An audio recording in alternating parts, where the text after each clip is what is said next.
Hello everyone and welcome to Arushi's world. ये video बन रहा है वॉशिंगटन स्टेट से, जहाँ पे हम लोग एक बहुत प्यारे से एयरबीएनबी में है। वो पीछे का व्यू देखिए जो स्नो का है, इट्स वेरी ब्यूटीफुल। तो ये जो वॉशिंगटन स्टेट में सिएटल जो इनकी कैपिटल है, वहाँ से रफली 1 आवर दूर एक बेलफेयर करके जगह है, वहाँ पे है ये एयरबीएनबी। तो काम मैनेज करने में, क्योंकि मैं सुबह पिछले एक हफ्ते से हम लोग वेस्ट कोस्ट पे हैं, तो यहाँ पे सुबह 6 बजे उठना पड़ता है, क्योंकि टाइम जोन ये 3 आवर्स पीछे है न्यूयॉर्क से। तो 6 AM से रफली 2-3 PM तक वर्किंग आवर्स रहते हैं। उसके बाद फिर काम, फिर ये एयरबीएनबी में हम लोग खाना वगैरह बनाते हैं। तो लाइफ काफ़ी हेक्टिक रही है, but I am very thankful to God कि इतनी प्यारी प्यारी जगह देखने को मिल रही हैं। एंड आप लोगों ने बहुत सारे क्वेश्चंस पूछे हैं H1B वीज़ा से रिलेटेड, तो मैं उनको इस वीडियो में आंसर करूँगी। मेरी लास्ट वीक सेकेंड फाइलिंग हुई है, मतलब सेकेंड ईयर की। तो अब एक चांस और अगले साल का रहेगा, अगर इस साल नहीं निकला, देखते हैं इस साल निकलता है या नहीं। अभी जस्ट लास्ट वीक मेल आया था कंपनी की तरफ से कि हो गया है वीज़ा फाइलिंग इस साल। तो मैं जो पूरा H1B का प्रोसेस है वीज़ा के बारे में, उस सब पे इस वीडियो में बात करूँगी। चलिए इस वीडियो को फिर स्टार्ट करते हैं। मेरे पास कई टाइम से कई स्टूडेंट्स के H1B से रिलेटेड क्वेश्चंस रहे हैं, और मैंने 1-on-1 कई लोगों के क्वेश्चंस आंसर भी किए हैं। बट आई फिगर्ड कि क्योंकि अभी अच्छा टाइम है, जस्ट लास्ट वीक मेरा H1B का फाइलिंग हुआ है इस साल का, तो मैं आप लोग को जितनी इन्फॉर्मेशन है जो मुझे पता है H1B प्रोसेस के बारे में, और जो अभी वीज़ा का से रिलेटेड ये स्कैम हुआ था लास्ट ईयर, जो हर जगह न्यूज़ में था। I think her Indian media ने भी इसको कवर किया था कि लास्ट ईयर क्या स्कैम हुआ, उस सब के बारे में इस वीडियो में बात करते हैं। तो स्टेप 1 जो अभी का प्रोसेस है, मैं उसकी बात करती हूँ। तो फर्स्ट ऑफ ऑल H1B का जो फाइलिंग है वो आप खुद से नहीं कर सकते। That is like answering one of the most asked questions. कि एक स्टूडेंट का बहुत स्पेसिफिक क्वेश्चन ये था कि यूके में आप पढ़ाई करने के ख़त्म होने के बाद में 2 साल का वीज़ा, जो पोस्ट स्टडी वर्क वीज़ा है, वो आप खुद स्पॉन्सर कर सकते हो खुद के लिए। उसके लिए आपको जॉब होना हाथ में ज़रूरी नहीं है। H1B के केस में ऐसा नहीं है। H1B सिर्फ आपके एम्प्लॉयर्स ही फाइल कर सकते हैं, और वो भी हर एम्प्लॉयर नहीं करता। तो you have to be working in a company जो H1B की पेटिशंस करती हो। सिर्फ लॉयर्स अलाउड होते हैं बेसिकली, इन शॉर्ट। अब अभी प्रोसेस की बात करते हैं। तो ऐसे होता है कि आप जिस कंपनी के लिए काम कर रहे हो, उनके कोई ना कोई लीगल रिप्रेजेंटेटिव होंगे, मतलब कोई ऐसा थर्ड पार्टी लॉ फर्म जिनको कि आपकी कंपनी पे कर रही है। तो उसमें आपकी कोई कॉस्ट नहीं होती है इन्वॉल्व, जो भी एक्सपेंडिचर है वो कंपनी बेयर करेगी। यही रीज़न है कि हर कंपनी H1B स्पॉन्सरशिप नहीं देती, क्योंकि जो फाइलिंग की कॉस्ट है वो सिर्फ $10 होती है। हार्डली लाइक कितना, इंडियन करेंसी में भी लेस देन 1000 रुपीज़ होती है। लेकिन फाइलिंग की ही कॉस्ट एक कॉस्ट नहीं होती है यहाँ पे। मतलब लॉयर्स एक बहुत हाईली चार्ज प्रोफेशन है। तो जो लॉयर्स की फ़ीस है, फाइलिंग का सिर्फ ऑब्वियसली $10 है। ये पूरा का पूरा जो कॉस्ट है, तो H1B फाइल करने में कोई भी कॉस्ट आपके ऊपर नहीं आता है। तो प्रोसेस बहुत सिंपल रहता है कि कंपनी का जो भी टाई अप जिस भी लॉ फर्म के साथ है, या आई डोंट नो कई कंपनीज इन हाउस करती होंगी मे बी, बट मेरी कंपनी में थर्ड पार्टी लॉ फर्म है। तो उन्होंने मुझे फरवरी मिड में रीच आउट कर लिया था। तो ये जो मतलब मार्च का पीरियड रहता है, इसमें H1B के एप्लीकेशंस फाइल होती हैं। इस ईयर शायद 6 मार्च से लेकर 22 मार्च तक है, मतलब मार्च के लास्ट तक रहता है। तो 31 मार्च के बाद में पता चलता है किसका लॉटरी निकला, किसका नहीं निकला।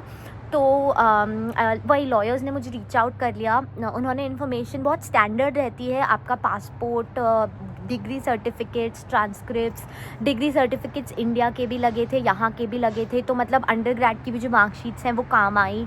यहाँ की इंजीनियरिंग मैनेजमेंट की, मतलब मास्टर्स वाली डिग्री, और मतलब ऐसे कई तरह के सारे जो स्टैंडर्ड डॉक्यूमेंट्स रहते हैं। जो आपका I-94 रहता है, I-20 रहता है। I-94 इज़ लाइक कि आप जब भी US एंटर करोगे, तो आप किस डेट पे US एंटर किए हो, आपकी सारी एंट्रीज़ का रिकॉर्ड रहता है I-94 डॉक्यूमेंट में। वो ऑनलाइन रिट्रीवेबल रहता है। तो इस तरह के सारे डॉक्यूमेंट्स कलेक्ट करके उनके पोर्टल पे अपलोड करने थे। फिर उनका अभी लास्ट वीक ईमेल आया कि मेरा एप्लीकेशन जो है वो फाइल हो चुका है, पेटिशन कर दिया गया है। अब उसका रिज़ल्ट 31 मार्च के बाद रफली पता चलेगा। इस साल के अगर चांसेस की बात करें, तो मैं इस पे ओके, अपन पिछले साल के स्कैम की थोड़ी सी बात करते हैं।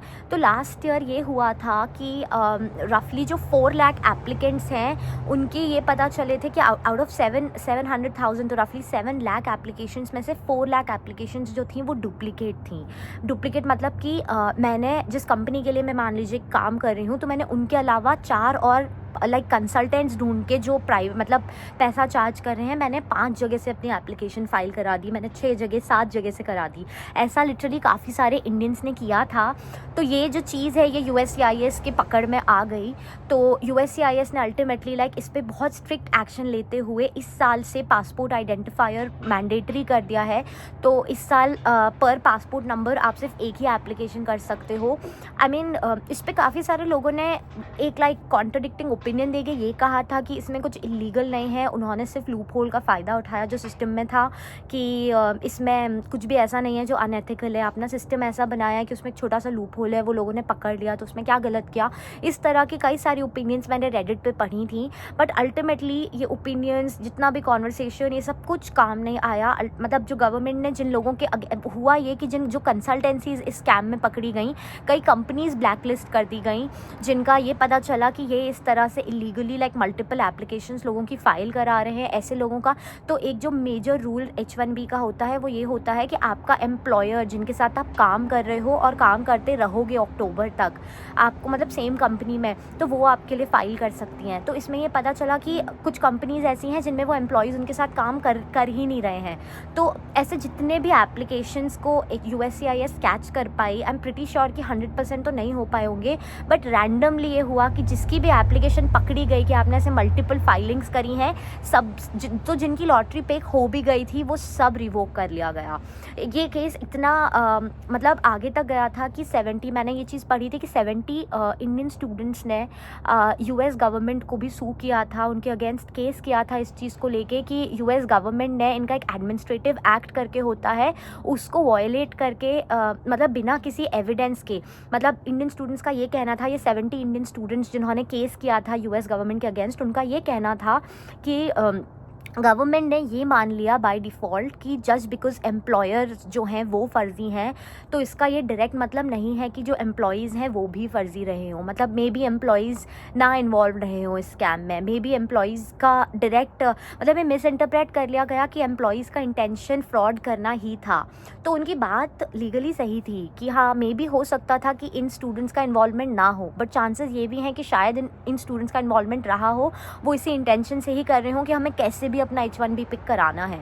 तो ये सब चीज़ें अगेन सिर्फ ऐसी चीज़ें हैं जो हम लोगों को यहाँ पे पता चली, जो हमने इंटरनेट पे पढ़ी, बट अल्टीमेटली इन सब का कंक्लूजन यही रहा कि जो भी पकड़ा गया सबके H1Bs रिवोक हो गए, सबको ये मान लिया गया। और ऐसे केसेस में ये भी होता है कि एक बार जो हो गया वो हो गया, फिर आप मतलब आप कम्पीट कर मतलब आप कंटेस्ट करते रहो, उस चीज़ को चैलेंज कर लो, उन सब चीज़ों का बहुत ज़्यादा कुछ वो नहीं है।